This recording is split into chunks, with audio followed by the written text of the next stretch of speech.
Hi, this is Jay Wilson, Game Director on Diablo 3.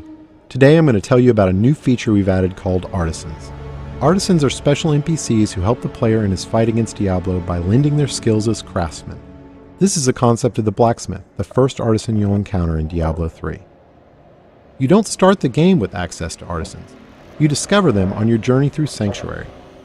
The loyalty of these craftsmen is not given freely, it has to be earned. When you encounter them in the game, you'll have to gain their trust and loyalty by being the hero that we all know you are. Once you've gained their trust, they will follow you throughout your adventures, aiding you any way that they can.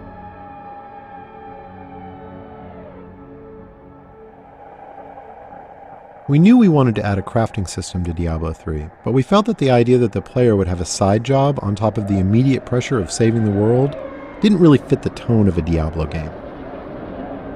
We also didn't want the player to have to spend a ton of time banging on an anvil when they should be out killing things. So instead, artisans will do the crafting for you. As you can see, the blacksmith has set up shop in New Tristram and is ready to help out. Artisans can act as a normal vendor, selling a variety of useful items and purchasing anything you don't want to keep in your bag.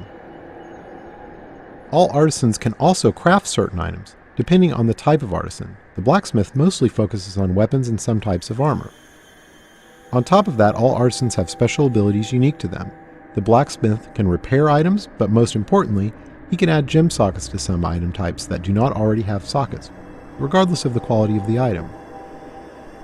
In addition, all artisans have training options so you can upgrade them, and talk options for that all-important gossip about what's happening in the world of Sanctuary.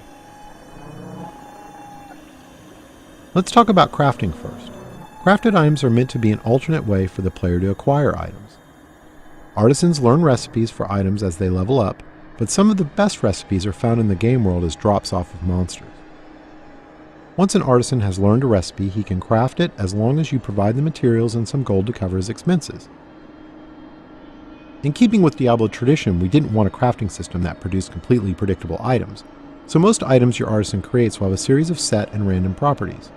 Here we see a few items that have some set, but mostly random properties. These could be good for any class depending on what properties they produce.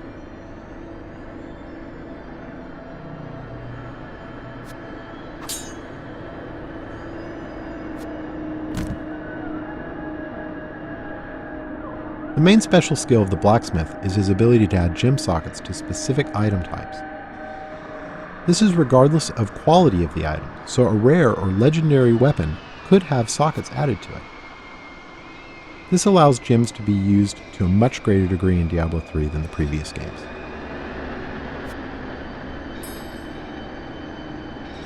To craft items you need materials. Materials are acquired primarily through salvaging. You can use a special artifact you acquire that allows you to break items down into materials that can be reused in the crafting process. This has a couple of advantages. Less trips to the vendor to sell items because you can easily break them down while you're adventuring, and any items you don't need you can recycle in the hopes that they can be turned into something better.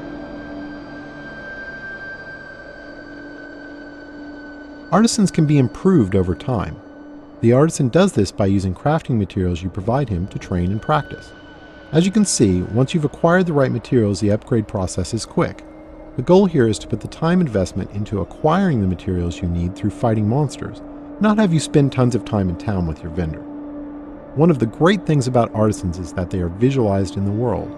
As you can see, now that the blacksmith has leveled up, the look of his shop has improved. Here's an example of how much a single artisan can improve throughout the game with this fully upgraded blacksmith. Once you're done dealing with your artisan, you're free to take your newly acquired fat loot and return to monster fighting and rainbow viewing.